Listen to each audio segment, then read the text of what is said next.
भाग्यमीशं हरिं श्रीगुरुचरण सरोज रज निज मन मुकुर सुधार वर्णो रघुवर विमल यश जोदायक फलचारि सियावर रामचंद्र की जय पवन सुत हनुमान की जय बोलो भाई सब संतन की जय।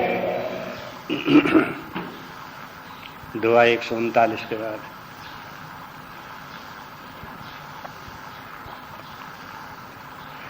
ये विधि जन्म कर्म हरि के रे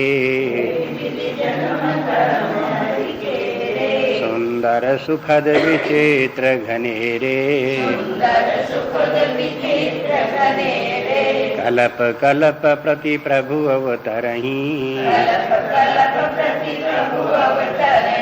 चारु चरित नाना विधि करहि तब तब कथा मुनि सन गाई परम पुनीत प्रबंध बनाई विविध प्रसंग अनूप बखाने करहि न सुनिया चरज सयाने हरि अनंत हरि कथा अनंता कहीं सुनई बहु विधि सब संता रामचंद्र के चरित सुहाए कल्प कोटि लगी जाहि न गाए यह प्रसंग मैं कहा भवानी हरि माया मोहि मुनि ज्ञानी प्रभु कौतुकी प्रणत हितकारी सेवत सुलभ सकल दुखहारी सुर नर मुनि को नाहि जेहि न मोह माया प्रबल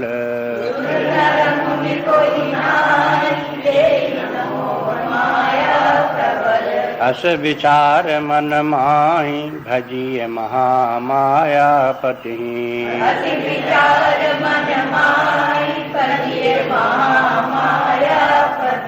सियावर रामचंद्र की जय पवन सुत हनुमान की जय बोलो भाई सब संतन की जय।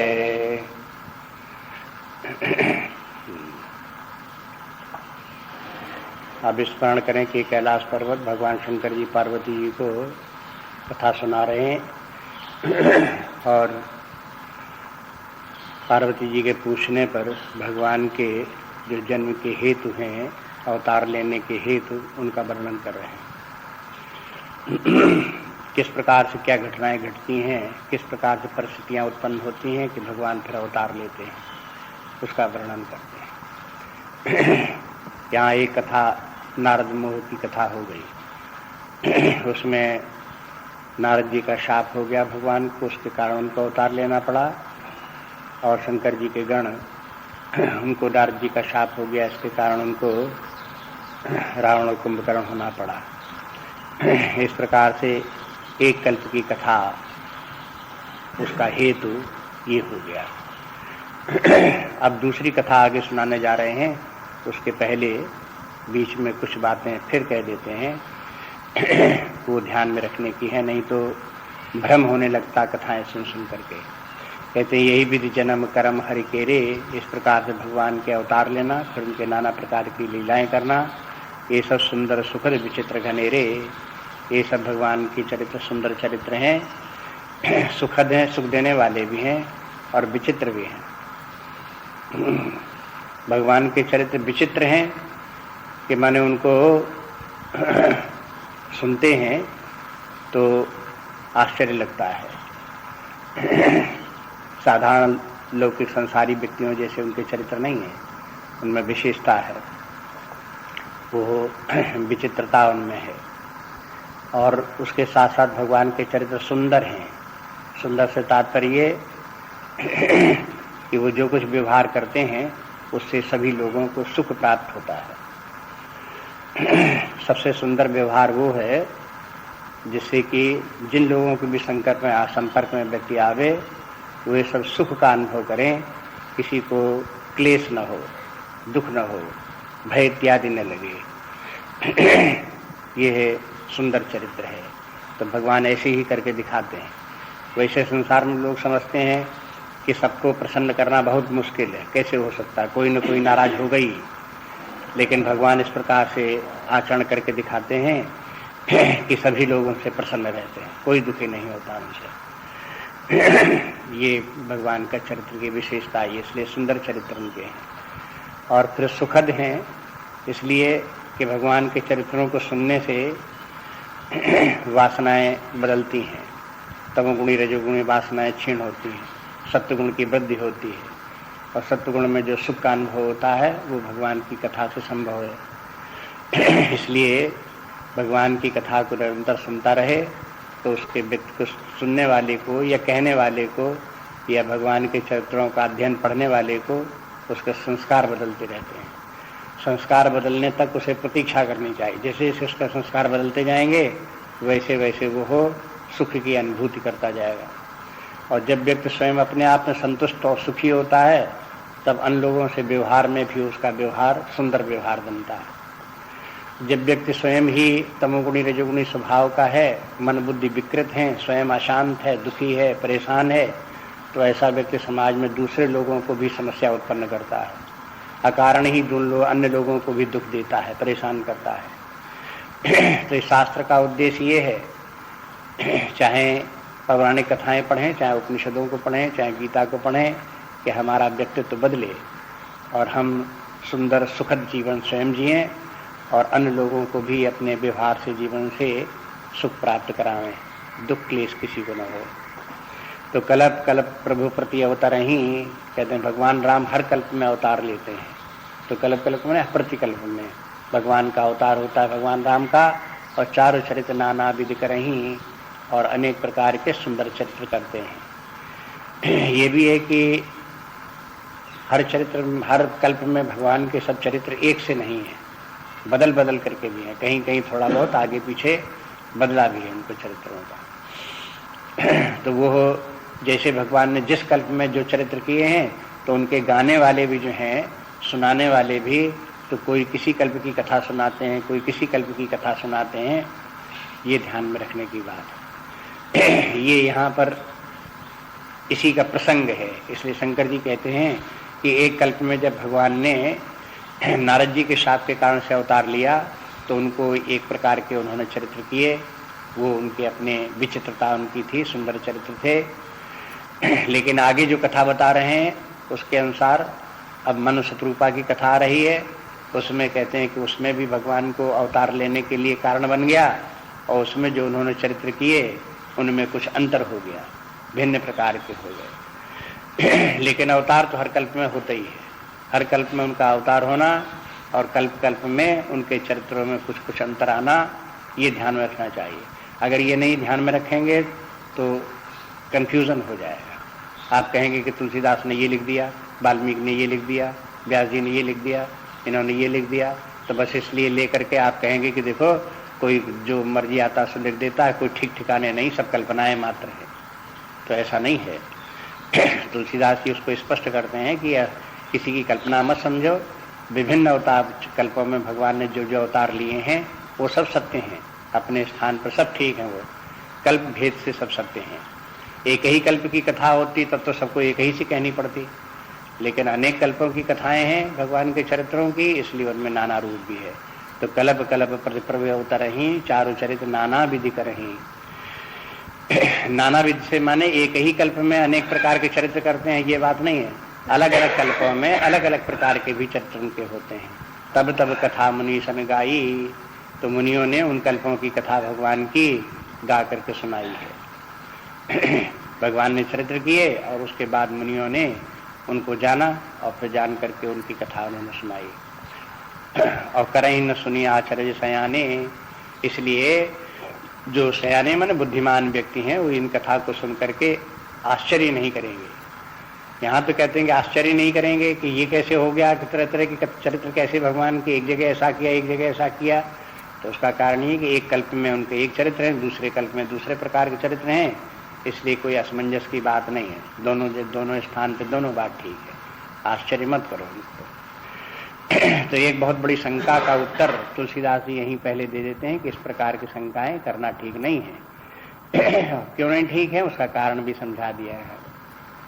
लेकिन जो रामचरितमानस पढ़ते नहीं है और तुलसीदास के द्वारा शंकाओं का जो निवारण किया गया है वो स्वयं देखते नहीं है, वो अपने मन से इन्हीं शंकाओं को लिए रहते हैं और वही उसी प्रकार की शंकाएं करना और वही जो है वो हो बड़बड़ाते रहना और दोष देते रहना, ये लोगों का स्वभाव है। अब उसको तुलसीदास जी क्या कर सकते हैं? जब उन्होंने बता दिया एक बार कि इस प्रकार के कारण ये है तो उसको सुनना चाहिए, देखना चाहिए, तभी उनको समाधान होगा।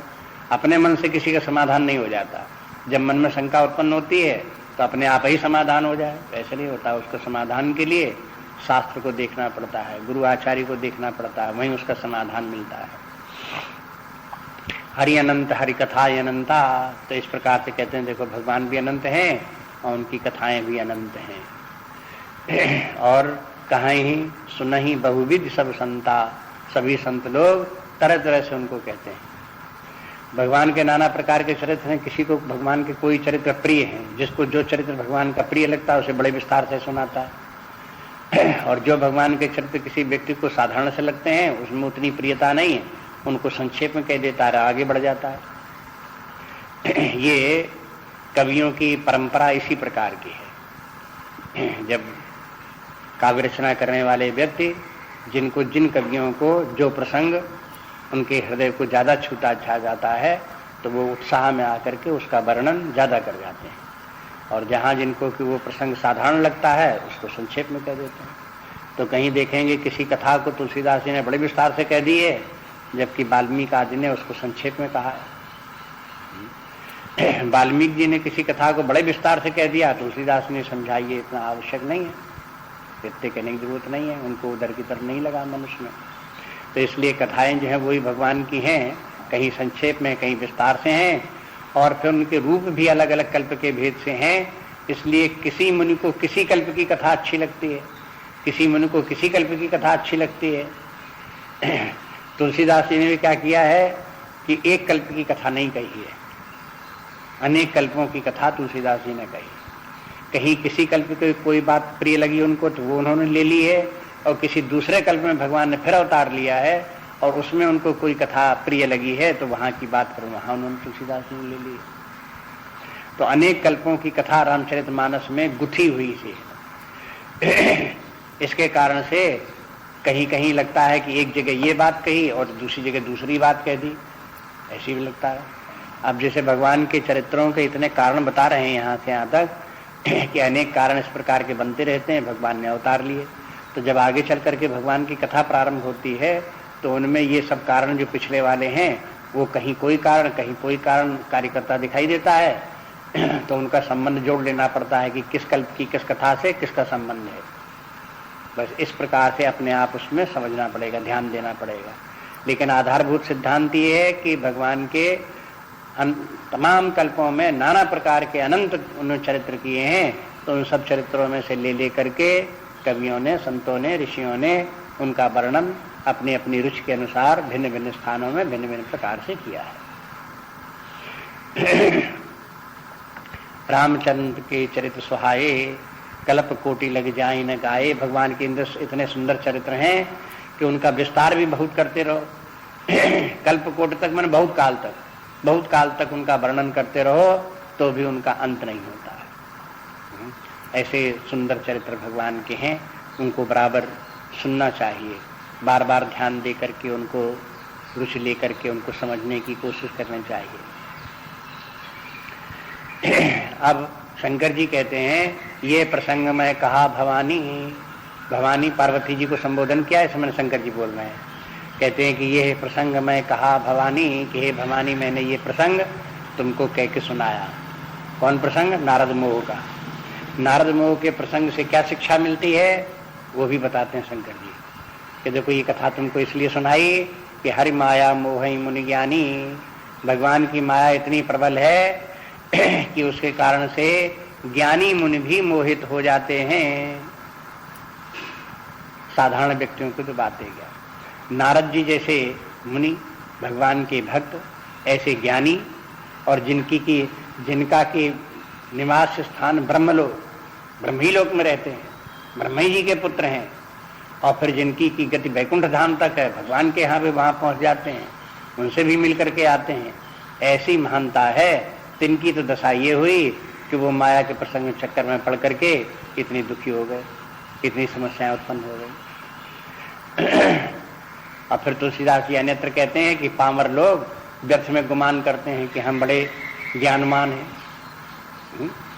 कोई अहंकार करे कि हम बड़े ज्ञानवान हैं, हमको माया नहीं घेर सकती, तो ये सब बेवकूफी वाली बातें हैं, इसमें कुछ तत्व नहीं। इसलिए माया से सावधान रहना चाहिए।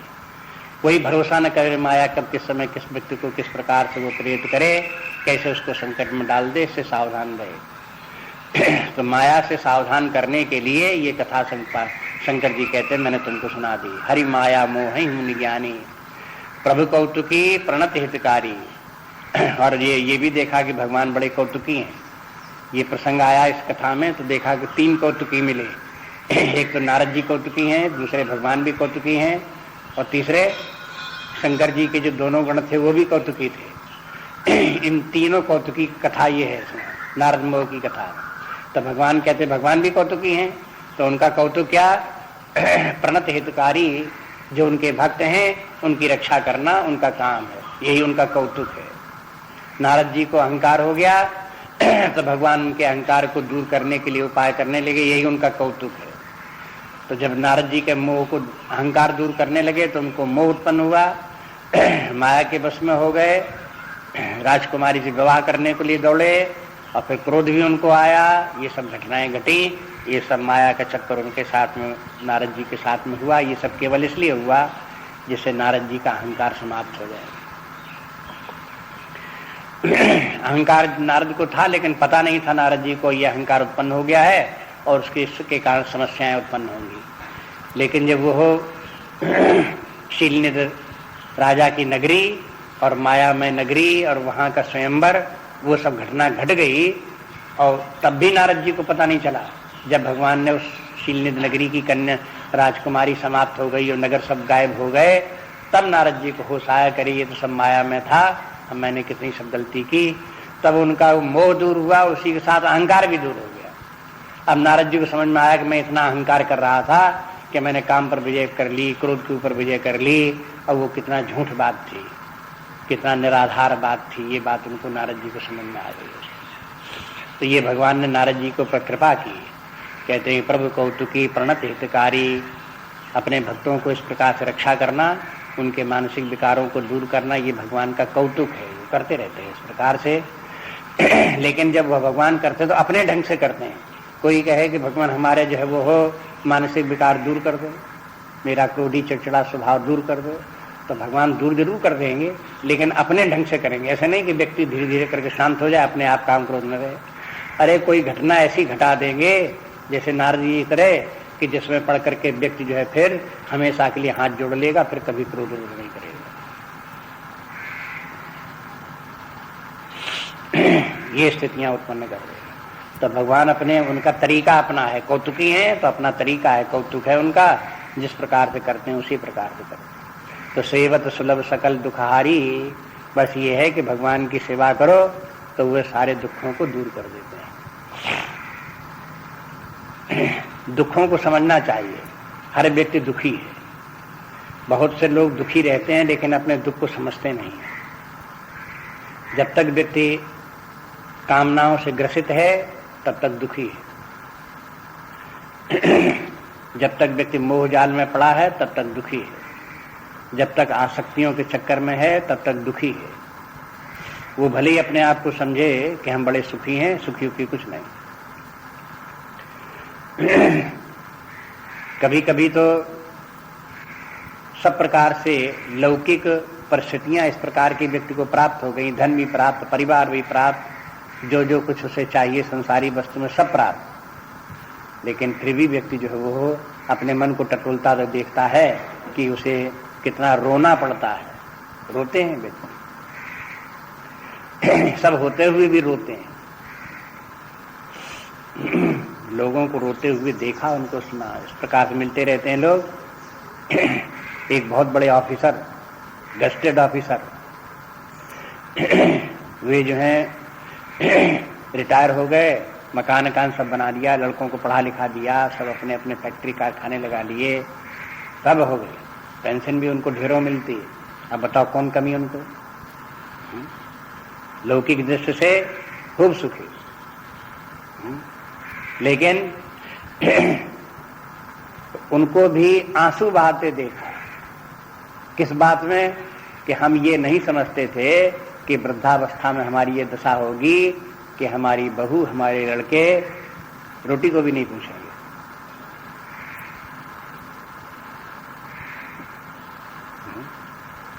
उनकी बहू कह करके चली जाती है कि पापा आज खाना नहीं बना है, आप अपना इंतजाम कर लेना। चली गई, अपनी कार उठाई चली गई।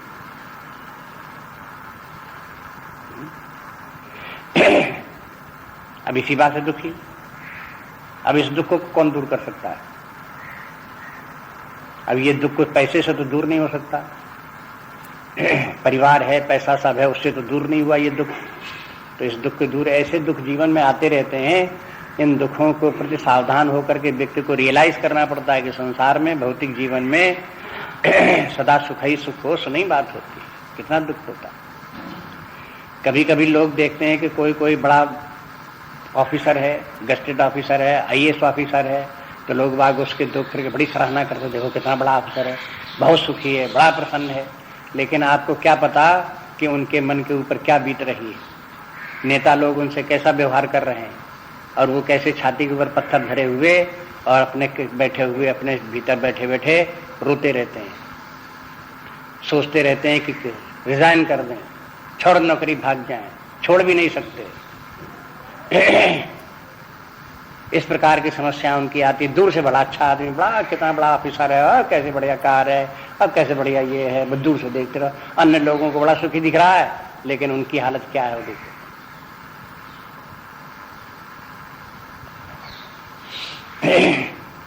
तो ये जब ये जीवन के जो दुख हैं, ये कोई पदों से, संसारी पदों से, धन संपत्ति परिवार से ये दूर होने वाले नहीं है।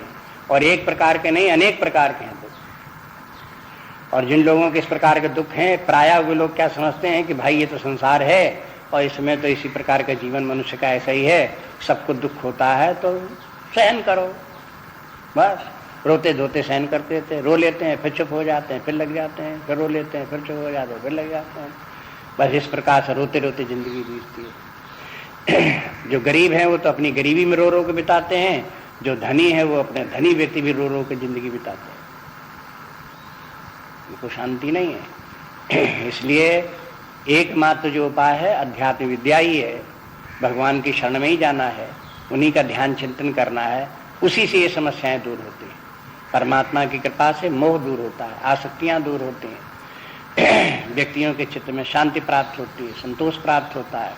तभी होता है सेवत सुलभ सकल सुखधारी दुखारी। तभी दुखों का हरण भगवान की सेवा से ही होता है। वैसे दूर से समझो तो भगवान की सेवा करने से कैसे दुख दूर हो जाएंगे? वो जिसकी की बात अभी अफसर कह रहे थे कि वो उसकी बहू इस प्रकार से व्यवहार करती है, तो भगवान की सेवा करने से उसकी बहू सही व्यवहार कैसे करने लगेगी? ये लोगों को नहीं समझ में आता। लेकिन शास्त्र की बात को समझें तो उसका प्रयोजन भिन्न प्रकार से है। उनको जो अपने पुत्रों पर, पुत्रवधू पर, उनमें समय ममत्व का भाव, ये मेरे हैं, मैंने इनको पढ़ाया लिखाया है, इस प्रकार से उनके ऊपर निर्भरता है, उनमें जो आसक्ति है, तो वो तो उनके मन में बैठी हुई है। उस आसक्ति के कारण से वो दुखी हैं। अगर कोई व्यक्ति इस प्रकार का व्यवहार करता है तो उससे ठीक है, उसको बहू को नहीं करना चाहिए इस प्रकार का व्यवहार। लेकिन संसार में न जाने कितने प्रकार के लोग कैसे कैसे व्यवहार करते हैं, किसको किसको तुम जो है मना कर दोगे, किसके किसको कैसे कैसे लोग बात बोलते रहते हैं, किसके किसके मुंह पर तुम तवा लगा दोगे। सब जिनको जिनको जैसा बोलना है बोलते रहते हैं, जिनको जैसा करना करते रहते हैं। इसी के बीच में अपने आप को रहना है तो उसके लिए कवच पत्थर धारण करके रहना पड़ता है। अनासक्ति का वैराग्य की ढाल लो, ज्ञान की तलवार लेकर के तब इस जीवन के जियो, भगवान का सहारा लो, उसी के बल से वह भगवान अपने अंदर शक्ति दे, तब ये सब जीवन चलता है, नहीं तो फिर रोते रोते बीतता है। तुलसीदास जी अपने सरल भाषा में ये सब बातों को कह जाते हैं तो कभी कभी उसके तात्पर्य की तरफ ध्यान नहीं देते। अब शंकर जी ने ये कथा सुनाई और सुना करके कहा कि देखो सारा दुख नारद जी को क्यों था, मोह के कारण था कि नहीं। नारद जी को मोह हो गया, अहंकार हो गया, इसी के कारण फिर काम और क्रोध, उनका सारा दुख उसी के कारण से उनको घटना घटी उस प्रकार की। और उनको प्रसन्नता कब हुई, चित्त शांत कब हुआ, जब भगवान ने माया हटाई तब हुआ। ऐसा तो नहीं हुआ कि नारद जी को ठीक है चलो राजकुमारी से विवाह करा देते उनका तो नारद जी चित्त प्रसन्न हो जाता, वो तो उसका समाधान नहीं है। समाधान तो असल में व्यक्ति का ये है कि नारद जी जो जिस मोह में ग्रसित थे वो मोह हटा लिया गया उनको, मोह हटा तब उनको शांति मिल गई, तब उनको सुख प्राप्त हो गया, प्रसन्न हो गया वो। समाधान इस प्रकार से। तो सुर नर मुनि को नाही और जही न मोह माया प्रबल, देवताओं में से मनुष्यों तक में कोई इस प्रकार का नहीं है जिससे कि मोह माया प्रबल, भगवान की प्रबल माया जिसको मोह में डाल दे। माया का रूप एक ही प्रकार से नहीं है, न जाने कितने प्रकार से माया कार्य करती है और कितने प्रकार से वो रुलाती है। उसका काम है इस प्रकार से, माया का काम रुलाना, कोई खुश करना थोड़ा सा काम है, वो तो काम परमात्मा का है।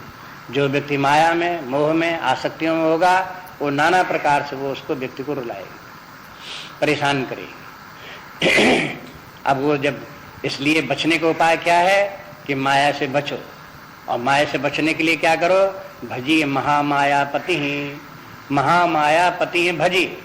जो महामाया जो है उसका भी जो स्वामी है उसका भजन करो, उसकी सहायता लो, शरण लो, तो वो फिर माया से बचावे। जब माया से बचे तब ये मोह से, अहंकार से, राग द्वेष से, काम क्रोध आदि से, इन सारे विकारों से छुटकारा हो, तब व्यक्ति सुखी हो। बस ये बात बिल्कुल अटल अपने स्थान पर है, इसमें कहीं कोई जो है वो हो विकल्प की बात नहीं कि ऐसा न हो तो वैसे भी हो सकता है। अगर न मोह दूर हो, न अहंकार दूर हो, तो भी ऐसे हो सकता है कि अन्य लोग उसका खामखा सम्मान करने लगे और उसको प्रसन्न हो जाए। ये कोई तरीके नहीं है। एकमात्र तरीका बस यही, अस विचार मन माही। अस विचार मन माने इसको विचार लो, निश्चय कर लो मन, और फिर भगवान की शरण में जाओ, माया के चक्कर में मत पड़े रहो। फिर ध्यान रखें कि माया के माने जो हमारे मन में आसक्तियां हैं, धन के संबंध में, परिवार के संबंध में, पद के संबंध में, जहां जहां इन सब वस्तुओं के संबंध में जो हमारी आसक्तियां हैं और उनको सत्य मानना है, उनको सुखदायक समझना है, उनके अधीन रहना है, यही सब माया है। यही व्यक्ति के जो अपने अंदर बैठे हुए मानसिक विकार हैं वही उसका माया है और वही उसकी समस्या है।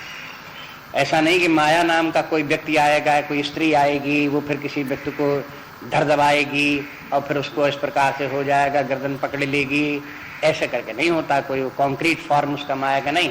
माया जो है एक प्रकार से मानसिक प्रवृत्ति है व्यक्ति की, मानसिक दशा विशेष है, सूक्ष्म रूप उसका है। वो मानसिक वृत्तियां जिस प्रकार के व्यक्ति होंगी उसी प्रकार से फिर वो हो, उसकी बुद्धि कार्य करेगी, और जैसी बुद्धि कार्य करेगी वैसे वो कल्पना करके अपने आप में सुखी दुखी व्यक्ति होता रहता है। तो ये माया की महिमा को इस प्रकार से कोई ये समझे कि अब क्या हुआ, अब तो हमारी जिंदगी पार हो गई, अब हम 80 वर्ष के 90 वर्ष के हो गए, अब तो मरने के करीब आ गए, तो अब तो कोई माया का कोई काम नहीं है। लेकिन इस अवस्था में व्यक्ति को माया नहीं छोड़ती। भज गोविंदम देखो शंकराचार्य जी का, उसमें कह दिया है कि देखो वृद्धो याति गृहीत्वा दंडम तदप न मुंचति आशा पिंडम। अब देखो वृद्धावस्था में वृद्ध व्यक्ति लकड़ी का सहारा लेकर के कमर टेढ़ी चल रहा है, उसमें दम नहीं है किसी प्रकार के, बस मरने ही वाला है, लेकिन माया उसको भी नहीं छोड़ती। इसलिए माया से सावधान रहने की आवश्यकता हमेशा। वृद्धावस्था में भी माया नहीं छोड़ती, विवाह काल में तो छोड़ने का सवाल ही नहीं, बचपन में छोड़ने का सवाल ही नहीं। इस समय तो सब ये, उस समय तो बुद्धि कच्ची है, उस समय तो माया बहुत जल्दी उसको घेरती है, देर नहीं लगती। जबकि परिपक्व बुद्धि हो जाती है व्यक्ति की वृद्धावस्था तक, तब भी माया नहीं छोड़ती।